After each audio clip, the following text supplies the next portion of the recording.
Oke, assalamualaikum warahmatullahi wabarakatuh. Selamat siang teman-teman, gitu ya. Jadi untuk kali ini saya akan berdiskusi terkait dengan bagaimana peran pendapatan dan kelas sosial terhadap proses konsumsi. Oke, saya ingin memulai bagaimana teman-teman melihat dua orang ini, gitu ya. Ya, orang yang dalam tanda kutip sangat mampu, gitu ya, bisa membeli apapun yang mereka inginkan dalam hidup, ya hampir bisa ya. Tapi mereka punya cara berpakaian yang berbeda. Kalau teman-teman yang tahu yang kiri, pastinya nggak asing ya buat teman-teman semua gitu ya, yaitu Mark Zuckerberg. Itu orang yang menjadi pendiri Facebook, gitu ya. Sedangkan kalau teman-temannya yang kanan, ini mungkin banyak yang nggak tahu gitu ya. Kalau kalau orang-orang ekonomi atau teman-teman yang dulunya dari IPS, harusnya sih tahu ya, yaitu adalah Warren Buffett, di mana dia adalah kalau bisa dibilang ya investor kelas kakap gitu ya. Bagaimana dua orang kaya ini berpakaian mereka sangat berbeda. Di mana kalau Warren Buffett dia ngomong pakainya ini ya resmi gitu ya. Dan sering-seringnya memang kalau teman-teman cari Warren Buffett ya dia pakainya kebanyakan resmi gini. Tapi kalau teman-teman cari Mark Zuckerberg di Google, kebanyakan yang muncul adalah ya seperti ini nih, kaos warna abu-abu gitu ya. Kalau nggak salah pernah ditanyain kenapa sih harus pakai kaos dan warnanya sama tiap apa ya tiap kegiatan tiap occasion itu selalu warnanya sama. Kalau nggak gitu modelnya sama. Jadi dia pernah beralasan ya biar simpel aja, nggak perlu buang waktu untuk sekedar cuma milih dan pakai pakaian gitu ya. Itu yang jadi alasan dia. Nah, kalau pengen lebih lebih ngena nih ada dua orang ini nih gitu ya yang kemarin sempat rame, yang satunya artis, yang satunya ini ya, aku lupa yang kiri ini namanya siapa, pokoknya dia, ya maaf ya, nggak terlalu apal nama-nama artis sekarang. Oh ya ini, Dennis Kerista gitu ya. Dia menunjukkan bagaimana dia menghabiskan waktu ya, ya kalian nongkinya di mana? Kalau kita sih nongkinya di mall gitu ya.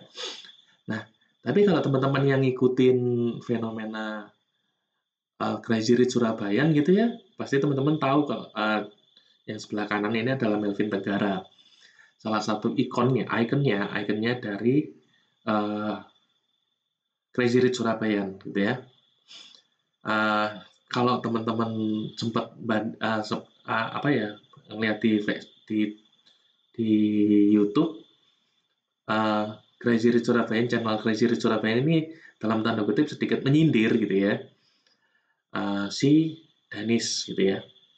Ya kalau si Melvin ini katanya sih jamnya ya bisa lah kalau sekitar ditukar dengan duit 1 sampai 2-3 M sih kayaknya ketukar itu jam.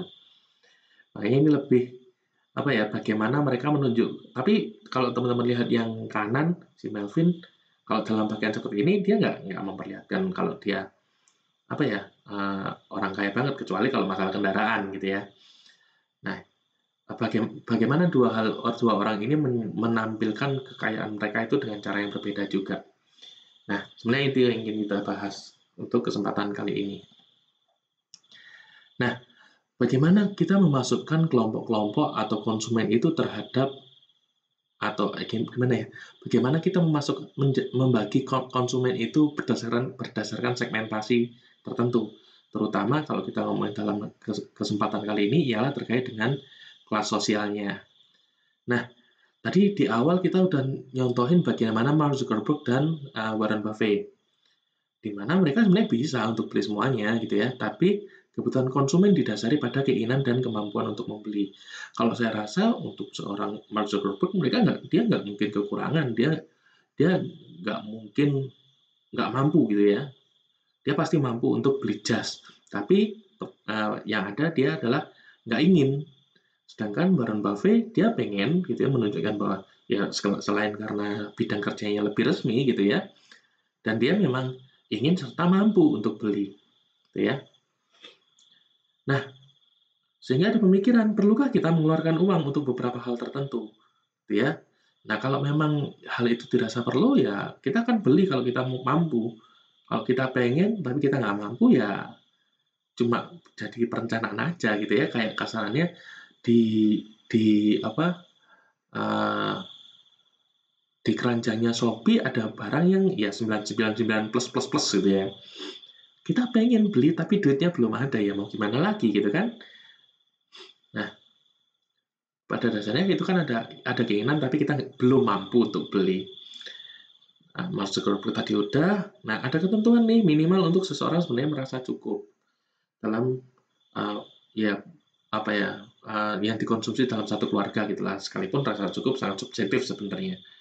Nah, di sini kita bisa lihat bahwa sebenarnya uh, kriteria minimal untuk seseorang itu merasa cukup itu masukan mereka harus berapa nih sebenarnya ada. Kalau di Indonesia sih ya, saya belum riset lagi untuk nyari-nyari, tapi ya penghasilan dalam nominal UMR lah kayaknya UMK itu ya. Itu adalah salah satu indikator paling mendasar dari uh, pemasukan yang dirasa cukup. Bukan dirasa ya, harusnya cukup. Sekalipun pada prakteknya memang UMK atau UMR di beberapa daerah sangat miris, contohnya kayak Jogja gitu ya. Itu selalu jadi jokes. Nah, berhubungan dengan duit yang didapat di slide sebelumnya, maka di sini kita akan bahas memang duit itu tidak bisa membeli kebahagiaan, tapi memang beberapa hal butuh duit gitu ya. Itu selalu jadi guyonan. Maka memang duit itu berkaitan dengan orang bisa melihat kita sukses atau enggak. Kita bisa secara sosial di social acceptability itu lebih ke arah sosial itu bisa menerima diri kita gitu ya. Kita diterima dalam lingkungan sosial. Terus kemudian punya duit itu juga berarti rasa aman. Aman untuk besok bisa makan, aman untuk bisa berteduh dan sebagainya. Love, iya dikit-dikit karena ya ada kalau ini selalu saya jadi guyonan gitu ya. Uh, Logo ini itu bisa berarti cinta juga bisa berarti duit gitu ya. Berarti kalau bisa disimpulkan setiap cinta pasti butuh duit gitu ya. Terus yang terakhir kebebasan serta ya kemenarikan. Orang yang punya duit itu terlihat lebih menarik. Bisa jadi karena orang-orang di sekitarnya menilai bahwa uang itu bisa membuat mereka lebih menarik. Tapi ada juga ya dengan uang itu mereka membuat diri mereka jadi jauh lebih baik. Perawatan dan sebagainya gitu ya. Nah, perawatan kulit dan tetek bengeknya itu baru bisa didapat kalau kamu punya duit gitu ya. Konsumen yang yakin dengan kondisi ekonomi yang mereka uh, uh, oh ya, konsumen yang yakin dengan kondisi ekonominya mereka kan cenderung uh, apa ya, agak longgar dalam mengatur keuangannya. Sedangkan mereka yang pesimis gitu ya, mereka cenderung untuk menahan pengeluarannya dan menambah tabungan.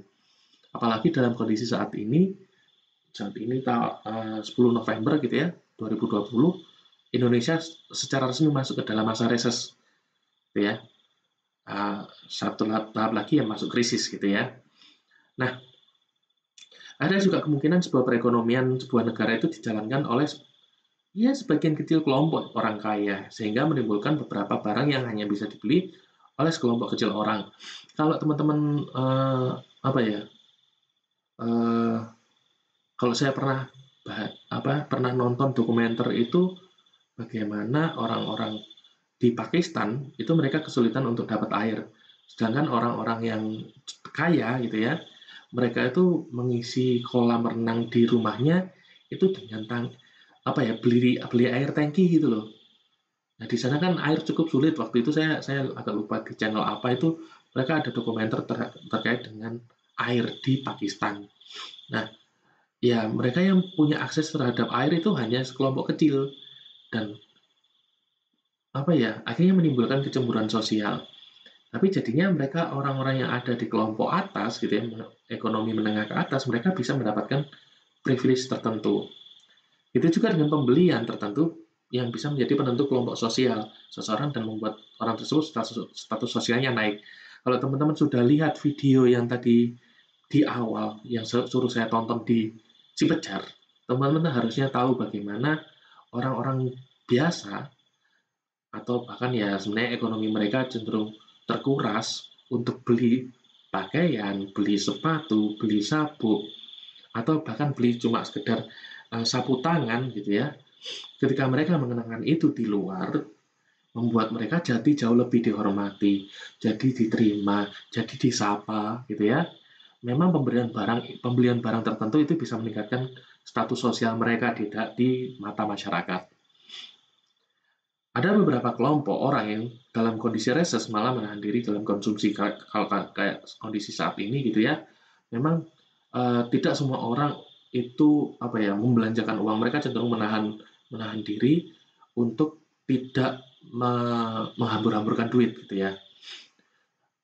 Nah, tapi juga ada orang yang tetap pengen berpenampilan wah gitu ya, tapi dengan cara on budget atau prinsip yang di sini lebih dikenal sebagai frugalitas atau membeli sedikit demi sedikit barang yang mereka inginkan, yaitu hedonic adaptation. Jadi kayak OOTD, terus kemudian mengkombinasikan satu pakaian dengan pakaian yang lain, itu kan sebenarnya prinsip frugalitas.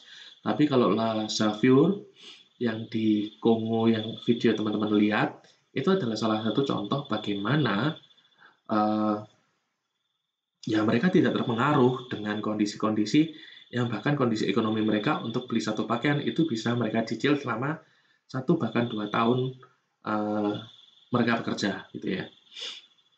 Nah, dalam menarget calon konsumen kita mau yang mana nih gitu ya? Kita mau ke high income consumer gitu ya, atau ke low income consumer. Kalau yang low income memang ini banyak yang tidak menggarap kelas ini, bahwa ya kelas ini sebenarnya cukup besar potensinya. Kalau kita cenderung untuk menghajar kelas ekonomi penghasilannya atas gitu ya, kita perlu melihat bagaimana mereka melihat sebuah barang mewah gitu ya. Kalau orang-orang yang lama terus kemudian mereka terbiasa untuk membentukkan uang mereka terhadap untuk menjadi aset tertentu, mereka akan melihat bahwa kemewahan itu bersifat fungsional. Mereka beli iPhone karena iPhone bisa dipakai 5 tahun, bukan berarti iPhone sebagai bentuk pamer atau ajang kemewahan. Katakanlah seperti itu. Terus kemudian ada juga orang yang mereka membeli kemewahan karena ya sebagai penghargaan terhadap diri sendiri. Oh, aku sudah kerja keras dalam 1 tahun, maka aku harus liburan nih tahun depan ke Jepang misalkan. Nah, itu adalah bagaimana bentuk kemewahan sebagai penghargaan terhadap diri sendiri. Atau bahkan yang paling terakhir adalah ya untuk pamer gitu loh. Kalau misalkan teman-teman tahu di sini, ya kalau orang kaya baru itu cenderung yang mana sih? Kemewahan yang fungsional kah? Kemewahan untuk penghargaan diri sendiri kah? Atau jangan-jangan untuk pamer gitu ya? Nah, memang orang-orang kaya baru ini mereka ketika kasarannya kan mereka bergeser dari kelas sosial yang mungkin ada di bawahnya untuk masuk ke kelas menengah atau bahkan menengah atas. Tapi ketika mereka berinteraksi dengan orang-orang di sekitarnya, dengan kelompok sosial yang baru, terkadang mereka juga mengalami kesulitan, kecemasan untuk bagaimana beradaptasi dengan lingkungan yang baru. Maka mereka mengalami itu kecemasan-kecemasan harus berpakaian seperti apa, bagaimana mereka bisa diterima di dalam kelompok sosial yang baru. Nah, mereka sering mempertanyakan itu dan mereka khawatir gitu ya, mereka cemas dengan hal itu. Nah, selanjutnya adalah bagaimana kita mengelompokkan kelas sosial itu berdasarkan identitas konsumen. Nah, sebelumnya saya pernah itu tadi ya ngomong bahwa ya kita secara umum kelas sosial memang dibagi dalam penghasilan gitu ya. Kita bisa menentukan bahwa oh dia kelas atas, kelas menengah, menengah bawah dan bawah itu sendiri, gitu ya. Bagaimana kita mendapatkan dan bagaimana kita menghabiskan uang tersebut. Nah, kelompok di atas memang memiliki keleluasaan terhadap lebih atas, mereka lebih punya akses pada banyak hal, akses pendidikan untuk mempertahankan status sosialnya, untuk mempertahankan pendapatannya dan sebagainya. Mereka semakin atas kelompok mereka semakin punya kemampuan untuk keleluasaan untuk akses terhadap banyak hal gitu ya.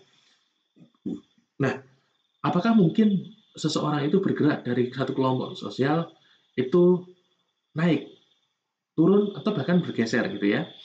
Nah, memang kelas sosial biasanya memungkinkan untuk ketiga hal tersebut. Mungkin untuk bergeser, mungkin untuk naik, dan ya kalau naik pasti bisa turun juga, gitu ya. Sebuah kelas sosial bisa bergeser ketika misalkan kayak krisis tahun 98 di mana nilai tukar rupiah anjlok gitu ya. Banyak orang yang akhirnya bangkrut, gulung tikar, yang awalnya keluarga mampu terus kemudian turun, gitu ya. Bisa juga apakah orang bisa bergeser ke atas? Bisa, apabila strata sosial di dalam masyarakat tersebut memungkinkan dan mereka mendapatkan pekerjaan yang baru. Kalau misalkan sebagai contoh, sistem kasta yang ada di India, mereka sekalipun bekerja di level baru, mereka cenderung untuk kastanya tidak bergeser, teman-teman. Nah, tapi apa ya, kasta kalau di India kan kasta sama kelas sosial hampir mirip ya, atau mereka apa ya, satunya berdasarkan penghasilan, satunya berdasarkan agama. Nah, terkadang mereka apa ya, memilih pasangan juga berasal dari kelompok yang sama, sehingga mereka cenderung bertahan dari generasi ke generasi pada kelompok yang atau kelas sosial yang sama juga, atau yang sering disebut sebagai homogami. Nah, sebenarnya kelas-kelas yang ada gitu ya, apakah itu memang sesuatu yang diberikan oleh Tuhan, sesuatu yang given, tapi ternyata memang enggak. Kelas sosial yang ada dalam masyarakat kita seringkali acap kali sesuatu yang dibuat-buat, bukan dibuat-buat sih, tapi sesuatu yang memang dibuat untuk memberikan aturan dalam masyarakat. Sebagai contoh, sistem kasta di India, terus kemudian ya kelompok sosial berdasarkan pendapatan tadi ya, ya memang sekarang tidak lagi relevan, memang beberapa hal tidak lagi relevan, tapi sekalipun seperti itu, memang terkadang kita masih memperlakukan seseorang itu berdasarkan dari kelas sosialnya, gitu. Jadi bagaimana kelas sosial pasti punya gaya berpakaian yang juga berbeda. Kembali lagi, dan itu adalah salah satu cara paling mudah untuk menggolongkan konsumen, memberikan identitas terhadap mereka. Nah, selain terkait dengan penghasilan, penggolongan terhadap sebuah pekerjaan prestisius atau tidak juga berdasarkan bagaimana mereka bersantai, bagaimana mereka menghabiskan waktu untuk keluarga, berapa besarannya, bukan berapa besarannya sih, berapa lama seseorang menghabiskan waktu bersama keluarga, terus bagaimana mereka memilih alat-alat estetika, kecantikan gitu ya. Misalkan ya kalau teman-teman yang cewek gitu ya, bagaimana uh, apa sih aku kok lupa ya merek yang satu brand sama Maybelline itu apa ya sih? Bentar, tak cari HP ku. Mana ya? Nah, lupakanlah deh. Jadi memang misalnya bagaimana seseorang memilih kosmetik antara Viva atau Maybelline lah kalau yang saya paham gitu ya. Viva atau Maybelline atau bahkan eh, apa sih namanya itu? Kalau nggak salah ada ya produk Maybelline yang untuk kelas menengah atas dan eh, bawahnya gitu ya. Kalau saya ingatku Maybelline itu kelas tengah. Aku lupa ini ya. Nah, bagaimana mereka memilih alat-alat kecantikan juga menentukan kelas sosial mereka di mana gitu ya. Terus kemudian yang terakhir adalah orientasi politik. Kalau di Indonesia sih mungkin tidak terlalu terlihat, tapi kalau di US itu kelas-kelas sosial tertentu mereka punya orientasi politik pada partai tertentu gitu ya. Nah, juga kalau kita lihat bahwa kelas sosial juga perbedaan kelas sosial juga menggambarkan pula bagaimana mereka menghabiskan uang. Kelas sosial yang tinggi cenderung untuk menghabiskan uang itu untuk investasi jangka panjang dan sifatnya lebih sederhana untuk kehidupan sehari-hari. Sedangkan kelas sosial yang ada di kelas menengah, mereka lebih mengutamakan pembelian segera dan barang-barang yang terutama pada barang-barang yang digunakan sehari-hari. Namun memang terkadang kelas pekerja itu atau kelas menengah itu tidak melihat orang-orang yang ada di atasnya, ya, karena mereka tahu, ya bukan mereka tahu sih lebih ke arah mereka menganggap bahwa orang yang punya penghasilan lebih itu tidak bisa jadi tidak lebih bahagia dari mereka gitu ya. Nah, pertanyaan selanjutnya adalah apakah memang kelas sosial itu prediktor yang cukup baik terhadap proses konsumsi? Jadi memang ada beberapa hal yang menjadikan pertimbangan seseorang melakukan proses konsumsi. Yang pertama adalah kelas sosial itu sangat berperan terhadap pembelian simbolis dengan harga yang rendah hingga sedang. Contoh itu misalkan kosmetik. Nah, ya tadi seperti yang kamu apa sih apa ya brand brand kosmetik yang digunakan Kalau kelas sosial tinggi, mereka pakai apa, kelas sosial menengah, mereka pakai apa, kelas sosial bawah, atau mereka yang masih berpenghasilan rendah, mereka akan beli apa gitu ya. Ini akan berbeda banget. Tapi harganya kan relatif rendah ya gitu.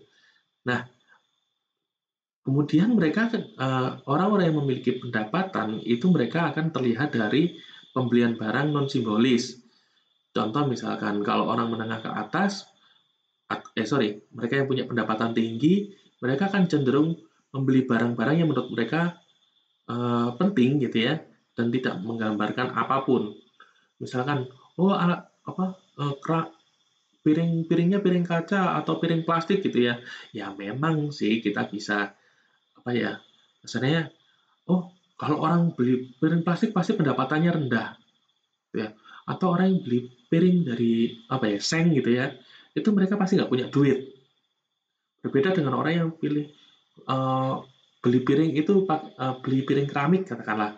Nah, di sini pembelian pembelian barang yang keramik ini tadi bisa dianggap sebagai pembelian yang menggambarkan bagaimana pendapatan. eh, Saya mau ngecek dulu nih, bagaimana apa ya pendapatan itu menentukan barang yang dibeli. Nah, apakah keduanya bisa berkoordinat bekerja sama dalam menentukan produk yang akan dikonsumsi? Jelas gitu ya. Kelas sosial dan pendapatan mereka akan terlihat dari pembelian barang mahal dan bersifat simbolis gitu ya. Mobil atau rumah. Kalau kelas sosialnya menengah, pendapatannya menengah, nggak mungkin nih beli mobil yang harganya MM-an. Kelas sosial tinggi, pendapatan gede. Barang yang dibeli mungkin barang yang mahal juga, mobil mahal, atau rumah di Soekarno-Hatta misal atau di mana lagi, Ijen misalkan. Nah, kelas sosial dan pendapatan mungkin bisa memprediksi hal tersebut gitu ya. Nah, menentukan kelas sosial sebenarnya cukup sulit teman-teman. Banyak orang yang menengah orang yang berpendapatan tinggi itu menempatkan diri mereka di kelas menengah gitu. Begitu juga dengan video yang kalian tonton di awal tentang laissez-faire, ya mereka pakaian mereka yang wah gitu ya. Sebenarnya mereka bisa jadi berasal dari kelompok ekonomi bawah gitu. Begitu juga dengan kelas sosial di berbagai kultur yang berbeda-beda. Uh, Kalau ini mungkin teman-teman kalau saya sih sering nonton gitu ya, bagaimana perilaku wisatawan Tiongkok atau wisatawan Cina adalah wisatawan yang paling tidak diinginkan dimanapun karena attitude mereka dalam tanda kutip bermasalah gitu ya. Sikap dan perilaku mereka dalam tanda kutip agak tidak benar menurut norma sosial yang ada di berbagai negara. Jadi apa ya, kalau kalau pernah nonton itu ada mereka yang ngambil udang itu bukan pakai capit tapi pakai piring lain gitu ya. Nah, sebenarnya kenapa sih bisa seperti ini? Karena munculnya kelas sosial menengah di masyarakat uh, Cina atau masyarakat Tiongkok itu booming, banyak banget. Orang mampu untuk achieve jalan-jalan ke luar negeri. Setelah tahun berapa 80-90-an di mana revolusi industri berkembang di Cina, gitu ya. Nah, jadi munculnya kelas sosial di berbagai masyarakat itu juga memberikan dampak positif dan dampak negatif gitu ya. Orang-orang Jepang yang melek brand gitu ya, itu juga melihat bahwa kelas sosial itu cukup menjadi prediktor dalam proses konsumsi. Nah, memang seperti tadi yang kita bilang gitu ya, ada orang yang memang membeli barang itu untuk menampilkan dia masuk dalam kelas sosial tertentu gitu ya, menunjukkan mampu dan dianggap tetap dalam kelompok yang sama. Seperti tadi contohnya yang di awal yang dia pamer sedang nongkrong di mall gitu ya. Mungkin aja hal itu adalah tuntutan dari lingkungannya di mana mereka yang nongkrong di mall adalah orang wah gitu. Tapi orang yang pakai kaosan bisa jadi duitnya lebih banyak lagi gitu ya. Dan mereka bodoh amat. Jadi memang kelas sosial yang tinggi ini mereka bisa tidak harus patuh terhadap norma sosial, teman-teman. Jadi kalau kamu orang eh, kaya itu kamu harus pakai gini, ya mereka bodoh amat lah, gitu ya. Dalam tanda kutip fuck off the rules gitu ya. Nah, memang orang-orang yang punya status sosial tinggi ini mereka bisa tidak patuh dalam aturan norma sosial, gitu ya. Nah, tapi memang ada orang-orang yang masih terlalu memperhatikan lingkungan sosialnya, jadi mereka masih merasa dituntut untuk berperilaku sesuai dengan apa yang ada di sekitar mereka. Nah, salah satu contohnya adalah pembelian barang. Memang ada orang yang membeli barang-barang mewah itu sekedar untuk mampu membuktikan bahwa oh, aku mampu beli gitu loh. Pamer mampu beli, conspicuous consumption. Tapi ada juga orang yang ingin membuat iri atau invidious distinction. Tapi memang orang-orang kaya baru mereka lebih ke conspicuous consumption itu. Nah, kemudian sosial capital ini seperti apa? Mereka adalah ketika mereka beli barang dan mereka ingin menunjukkan bahwa saya punya selera yang bagus, punya punya cara pandang terhadap suatu barang itu bagus gitu ya, dan mengekspresikannya dengan cara ya yang berbeda dengan orang pada umumnya. Punya selera bagus, misalkan nih, saya selalu ngikutin beli iPhone tiap keluar gitu ya. Nah, bahwa ya satu iPhone itu barang bagus, orang pasti tahu bahwa kamera iPhone itu, oh dia punya selera bagus. Kalau iPhone sih sekarang nggak terlalu ya.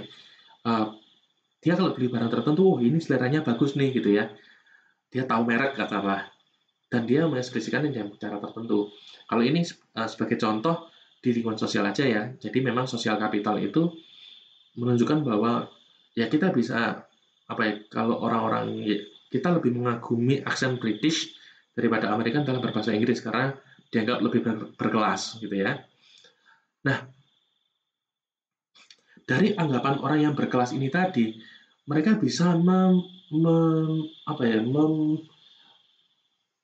mengambil keuntungan, mengkapitalisasi masyarakat karena oh, oh mereka menganggap saya bagus gitu ya, bisa aksen British gitu ya.